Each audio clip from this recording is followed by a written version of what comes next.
ഇത് ഞങ്ങൾ അരൂര് പോയ ദിവസമുള്ള വീഡിയോ ആണ്. ഞങ്ങളാക്കിയിട്ട് ശ്രീജ് പള്ളൂരത്തേക്ക് പോയായിരുന്നു. പിന്നെ വീട്ടിലാണെങ്കിൽ അമ്മ ഉണ്ടായിരുന്നില്ല, അണ്ണനും ഉണ്ടായിരുന്നില്ല. അപ്പൊ ഞാൻ ഷോ പൊടിച്ചിരിക്കണ്ടല്ലോ എന്ന് വിചാരിച്ച് ഞങ്ങൾ തലേദിവസം വരെ പ്ലാനിങ് ആയിരുന്നു കേട്ടോ, എവിടെയെങ്കിലും പോകണ്ടേ, എവിടെയെങ്കിലും പോകാം. പക്ഷെ സത്യത്തിൽ പ്ലാൻ ചെയ്ത സ്ഥലത്തോട്ടൊന്നും അല്ല പോയത്.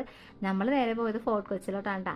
അമ്പാടിക്ക് ഭയങ്കര ഇഷ്ടമാണ് കേട്ടോ ഇങ്ങനെ ബീച്ചിന്റെ വൈബും. പിന്നെ അതേപോലെ അവൾ ആദ്യമേ പറഞ്ഞത് ഉപ്പിലിട്ടത് കഴിക്കാം, അവൾക്ക് അതിനോടൊക്കെ ഭയങ്കര ക്രേസാണ് കേട്ടോ. പിന്നെ ഞങ്ങൾ ഒന്നും ഓർത്തില്ല, ഞാനും ശങ്കരി അമ്പാടിയും കൂടി നേരെ ഫോർട്ട് കൊച്ചിയിലോട്ട് വന്ന്. നല്ല തിരക്കും കാര്യങ്ങളൊക്കെ ആയിരുന്നു, നല്ല വെയിലായിരുന്നു. പക്ഷെ വെയിലിനെ ഒന്നും ഞങ്ങൾ കാര്യമാക്കിയില്ലേ. കുടയൊക്കെ കൊണ്ട് ഞങ്ങൾ ഇങ്ങനെ നടന്നു. കാറ്റുള്ള കാരണം വലുതായിട്ട് അറിഞ്ഞില്ല കേട്ടോ വെയില്. ആദ്യമേ പോയി എടുത്തത് ഉപ്പിലിട്ട മാങ്ങയും പൈനാപ്പിളും ആണ്. എനിക്ക് മാങ്ങ അത്രക്ക് അങ്ങോട്ട് ഇഷ്ടമായില്ല, കഴിക്കും. പക്ഷെ എന്നാലും എൻ്റെ മെയിനായിട്ടുള്ള പൈനാപ്പിളാണ് കേട്ടോ. ഞാൻ പൈനാപ്പിളും കഴിച്ച് നല്ല വ്യൂ ഒക്കെ കണ്ടിട്ടിരുന്ന് ഇങ്ങനെ ഞങ്ങൾ അവിടെ നിന്ന് കഴിച്ചേ. അതിൻ്റെ ഇടയ്ക്ക് ശങ്കർ കുറേ നേരം ഐസ്ക്രീം എന്ന് പറയുന്നുണ്ടായിട്ട് ആദ്യമൊന്നും ഞങ്ങൾക്ക് ആരോഗ്യം എടുത്തില്ലേ. പിന്നെ പാവല്ലേ എന്ന് വെച്ചാൽ ഞങ്ങൾ 2 ഐസ്ക്രീം വാങ്ങിച്ചിട്ട് 3 പേരും കൂടി കഴിക്കാനായിട്ടാണ് ചെയ്തത്. പിന്നെയും കുറേ നേരം അവിടെ ഇങ്ങനെ തിരിഞ്ഞ് കിടന്നു.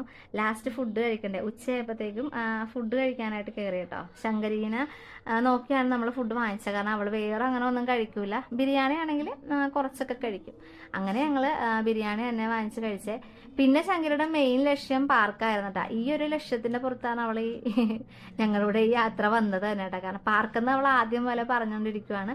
നമ്മൾ ഇടയ്ക്കൊക്കെ ഇവിടെ വരാറുണ്ടല്ലോ, അതുകൊണ്ട് ആള് നേരെ പാർക്കിൽ പോയി. ഞങ്ങൾ കുറേ നേരം പാർക്കിൽ ഇരുന്നായിരുന്നു കേട്ടോ. സമയം പോയത് അറിഞ്ഞില്ല സത്യത്തിൽ. പിന്നെ ചായ കുടിക്കാതെ പോരാൻ പറ്റുമോ, ഒരു ചായക്കട കയറി ഒരു ചായയും കുടിച്ച് ഞങ്ങൾ നേരെ സ്റ്റാൻഡിൽ പോയി ബസ്സിൽ കയറി ഇരുന്ന് കുറച്ച് കഴിഞ്ഞപ്പോഴത്തേക്കും ബസ് എടുത്ത് ഞങ്ങൾ ആ വീട്ടിലോട്ട് എത്തുകയായി.